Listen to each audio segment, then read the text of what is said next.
1967, 1977 வரலாறு 2026ல தாவேகா படைக்க போகுது அப்படின்றாரு. உங்களுக்கு அந்த வரலாறுலாம் நல்லாவே தெரியும். ஷியாம் அண்ணனே அதை சொல்லிட்டாரு. ஷியாம் அண்ணனே சொல்லி முடிச்ச பிறகு நான் அதுக்கு விளக்கம் கொடுக்க வேண்டியதில்லை. எங்க ஷியாம் அண்ணனுக்கு விளக்கத்தை பார்த்துடுங்க. ரைட். இது இந்த கோனார் தமிழர்ல 182வது பக்கத்துல இருக்கிற பதிலே இதுக்கு பொருந்துன்ற மாதிரி இருக்கு. ஏன் சார்? ஷியாம் அண்ணனை நம்ம பயன்படுத்திடுவோம் எங்க அண்ணன். இல்ல சார், ஏதாவது பதில் சொல்லுங்க சார். அவர் வேற 1967ன்றாரு, 77. நாங்களாம் அப்ப பொறக்கல சார். என்ன வரலாறு? அவர் உதயநிதி ஸ்டாலின் மேல வன்மத்துல திமுக அணிக்கு எது பெரிய அணி, அந்த அணிக்கு பிரச்சாரம் பண்ணிட்டு ஒதுங்க போறாரு. சீமாங்கிட்டே அண்ணா நாம 2 பேரும் சேர்ந்து உதயநிதியை ஒழிச்சிருவோமா அப்படின்னு கேட்டவர். யாருக்கிட்ட? சீமான்ட்ட. எப்ப கேட்டாரு? ஒரு கட்சி ஆரம்பிச்சு அந்த ஆரம்பிக்கூடிய அந்த காலகட்டத்தில், அந்த மாநாட்டுக்கு முந்தைய காலகட்டத்தில்.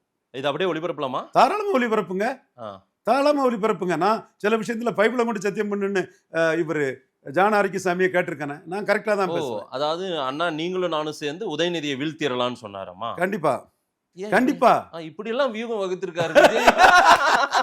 ஏன் சார்? இதுதாயா அவருக்கு வீகம். ஏன் சார்? இதுதாயா அவருக்கு வீகம். சீமானும் அவரும் சேர்ந்து உதயநிதியை ஒழிச்சிடணும். ஏன் சார் திடீர்னு மாட்டாரு இந்த வியூகெல்லாம்? சரி, ஏதோ பிராண்டிங் மாஸ்டர்ஸ் அதை போட்டு ஏதோ ட்ரை பண்றாரு. Let him try.